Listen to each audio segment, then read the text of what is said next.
4 mots. 4 mots qui ont fait basculer la vie de millions de personnes à travers le monde. Vous avez un cancer.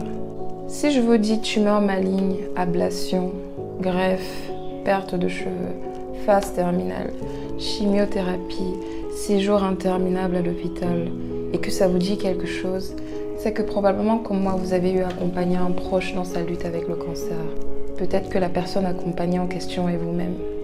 Qu'il s'agisse de faits réels ou d'idées reçues, le sujet du cancer est très discuté dans les médias, et ce avec raison.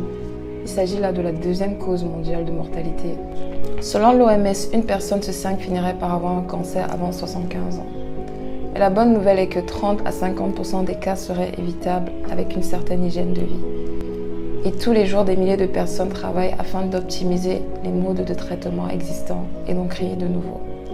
Il existe probablement autant de types de cancers qu'il n'y a d'organes dans le corps. Et ceci est le début d'une série où nous allons parler des cas les plus récurrents. Mais avant, il est important de poser les bases en parlant du lexique autour du cancer. Qu'est-ce qu'une cellule cancéreuse? Quelle est la différence entre une tumeur maligne et bénigne? Et c'est ce que nous allons faire dans cette vidéo.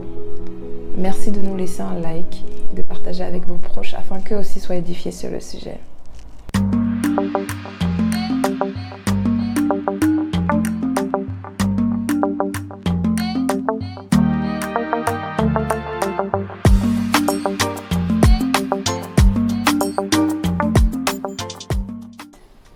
Le cancer, c'est quand tu as les cellules cancérigènes dans le corps, tu vois. Et pour traiter ça, généralement, on passe par la chimio, c'est-à-dire on te rase comme Golibon. Oui, c'est ça le cancer. Bon. C'est un mot un peu compliqué. Bon, je pense que c'est une infection sur les cellules, une multiplication, je ne sais pas trop. Les cellules se multiplient, ça crée, ça crée une situation qu'on appelle cancer en fait. Donc oui. Le cancer. Je pense que c'est le fait qu'un organisme, on va expliquer ça comment en théâtre. Le fait qu'un certain organisme se forme dans notre organisme, c'est par son de tumeur, je me dis, et qu'il se développe justement et qu'il nuit au corps en fait. Le cancer, déjà, je sais qu'il y a plusieurs types de cancer, mais je ne sais pas si ça a à voir avec les cellules, un truc comme ça, je ne sais pas exactement, je ne peux pas définir. Voilà, c'est tout pour ces interrogations. S'il vous plaît, applaudissons pour ceux qui ont participé. Pour comprendre ce qui se cache derrière le mot tumeur, il est important de faire un petit cours rapide sur la biologie du corps humain. Le corps humain n'est rien d'autre qu'un amas de milliers de milliards de cellules qui occupent différentes fonctions. Les cellules d'un même type se regroupent pour former les organes comme le cerveau, les poumons, le cœur, le foie et les organes du système digestif. Tout au long de notre vie sur Terre, les cellules de chaque organe se développent, se multiplient et meurent quand leur date d'expiration arrive. Pendant que certaines cellules se multiplient, d'autres meurent. De cette manière, le nombre de cellules dans chaque organe reste plus ou moins le même. Tout se passe de manière très contrôlée et très synchronisée. Ceci grâce à une molécule qui se retrouve à l'intérieur de chaque cellule. La molécule s'appelle l'ADN. Pour faire simple, on peut dire que l'ADN c'est la notice d'utilisation de la cellule. Je m'explique. Chaque cellule contient sa notice. Et sur la notice, il y a 2 dates. La date à laquelle la cellule doit se multiplier pour donner naissance à de nouvelles cellules et la date à laquelle la cellule doit s'auto-détruire pour laisser la place à de nouvelles cellules plus en forme. Quand chaque cellule respecte les consignes marquées sur sa notice et se multiplie ou meurt au moment opportun, il y a un équilibre parfait entre le nombre de cellules qui meurent et le nombre de cellules qui naissent, de telle sorte que le nombre de cellules dans chaque organe ne change pas vraiment. Jusqu'ici, pas de problème. Le souci, c'est que tout au long de notre vie, nous sommes exposés à plusieurs facteurs environnementaux qui sont capables de remplacer la notice d'une cellule par une notice qui donne l'ordre à la cellule de se multiplier sans s'arrêter et de ne jamais mourir.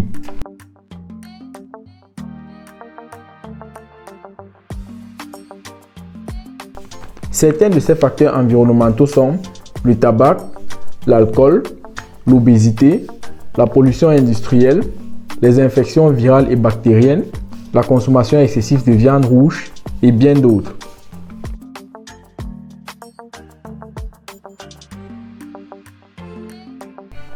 Ces cellules qui se multiplient sans s'arrêter forment alors une boule massive qu'on appelle tumeur.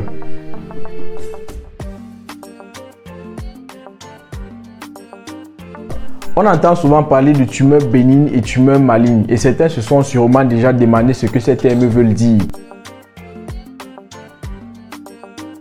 En fait, c'est très simple. Une tumeur bénigne est une tumeur qui grandit sur place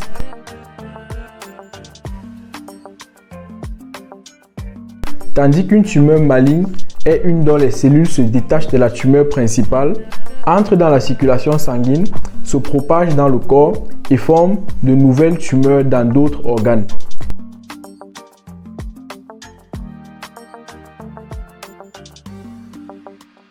On appelle ces nouvelles tumeurs les métastases. Et ce n'est que dans le cas d'une tumeur maligne qu'on parle de cancer. Les tumeurs malignes sont non seulement plus difficiles à traiter, mais aussi plus dangereuses parce que les cellules cancéreuses absorbent les nutriments qui sont normalement destinés à nos cellules saines. Il est important de souligner qu'une tumeur prend beaucoup de temps pour se mettre en place. Une tumeur dépistée aujourd'hui correspond à un développement de cellules qui a commencé de façon inaperçue depuis plusieurs années. Maintenant, parlons du traitement parce que oui, il y a des options thérapeutiques. Le but du traitement, c'est retirer toutes les cellules de la tumeur sans toutefois endommager les cellules saines qui se trouvent tout autour. On distingue 3 options thérapeutiques majeures. La première option, c'est la chirurgie.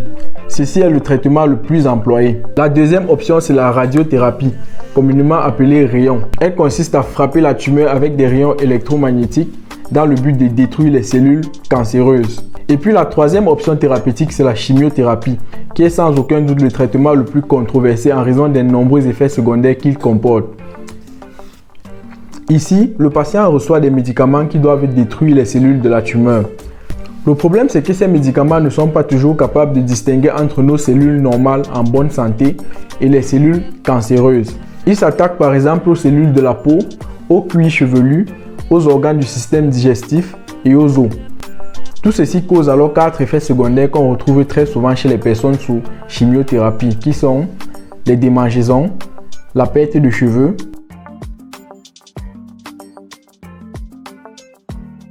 les nausées et une fatigue extrême. Le traitement du cancer est complexe parce qu'il est difficile de savoir si toutes les cellules cancéreuses ont été éliminées ou pas. Le pronostic varie énormément d'une personne à une autre et aussi en fonction de la taille de la tumeur et du nombre d'organes dans lequel la tumeur s'est éventuellement propagée. Vous l'aurez compris, le cancer est un gros défi auquel l'humanité fait face. La bonne nouvelle, c'est que grâce au progrès de la médecine et au développement de nouveaux traitements, le taux de mortalité lié au cancer a énormément chuté au cours des 100 dernières années. Voilà, c'est à peu près tout ce que je voulais partager avec vous. Dans les prochaines vidéos, on va développer sur les cancers les plus courants tels que le cancer du sein, le cancer du col de l'utérus, le cancer de la prostate, le cancer du poumon, le cancer du côlon et bien d'autres. Tout ceci afin que vous soyez informés et que chacun ait assez de connaissances pour devenir maître de sa propre santé. Si vous avez des questions, n'hésitez pas à les poser en commentaire et avant de partir, surtout likez et partagez la vidéo pour que ça puisse atteindre le plus grand nombre.